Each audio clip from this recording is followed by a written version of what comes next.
Our next storyteller, when I asked him if he had done the age app, he said, no, it terrifies me. I don't want to do it. I don't want to look dead. So, please welcome to the stage, Bill Ratner. Bill, you got to choose your screenwriter, Bill. Oh, excellent. Screenwriter. And the screenwriter is Lianna Holston. Thank you. So I went on vacation to Italy with my wife in June, and we had a really good time. We ate lots of pasta, lots of wine. We saw lots of Catholic churches. And whenever I'm in a Catholic church, I wasn't brought up Catholic, and I always think about centuries of Catholics kneeling on cold, dark stones inside the cathedral, praying for forgiveness for their sins. And so we're in Tuscany, and my wife is an Italy expert. She wanted to take me to the town called Barga, where these beautiful terracotta sculptures of innocent-looking priests praying to the Holy Mother and Child. And so we go into La Chiesa di San Francesco, and it's an amazing place. It's 600 years old, and I'm looking at these things, and there's a little baby Jesus who's waving his tiny hands at the shepherds. And I'm thinking about the sex I had with an old girlfriend named Dolores at Gillick's Resort in Spider Lake, Wisconsin, many summer vacations ago. And my wife taps me on the shoulder and says, honey, let's go. I want to take you up the hill.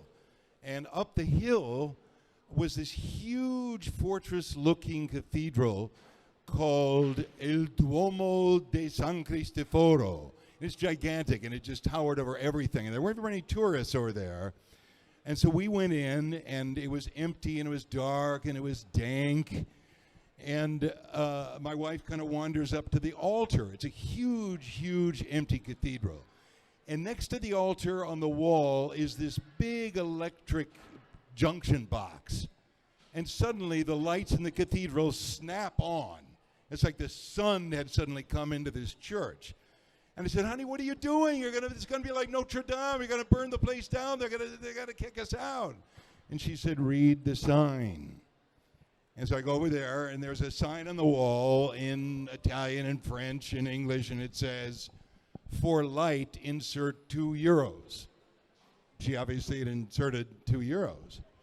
And so here I am in this gigantic, fabulous cathedral, and everything's lit up, and you can see everything, and my wife is looking at this alabaster Jesus and the Holy Mother, and I realize I'm next to this ancient confessional with a blood, dark velour curtain and rickety kneelers for the penitents to confess to the priests.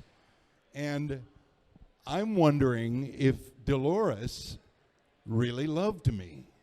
And I'm thinking about her smell, which was Buster Brown shoes and ruby chocolate. I was 5 and Dolores was 7. Her mother worked at Gillick's Resort, so she knew the whole place, and she took me out back on this path on our first date, and she said, have you ever played naked? And I said, no. Have you ever smelled butts? You smell mine and I'll smell yours, she said. So we did. It's okay. And then she said, if you put that in here, I'll have a baby. I was 5 years old. I didn't think I could handle the responsibility. And then we heard some voices down the trail. We put our clothes back on. And all of a sudden, the lights snap back on inside this cathedral. And then they go off and they go on again. She'd obviously found some more change. And I'm still in a fugue state. And I'm remembering the time that Dolores and I pulled our swimming suits down underneath the dock at Gillick's Resort and peed in the lake together, sort of a cherub yellow. And then the lights finally go out, and my wife says from across somewhere in the dark, it's time for us to go. And I'm in a fugue state. And I'm walking down a lane shaded by lilacs, holding Dolores' hand. And we go into our cabin, into the room that I'm sharing with my older brother, Pete.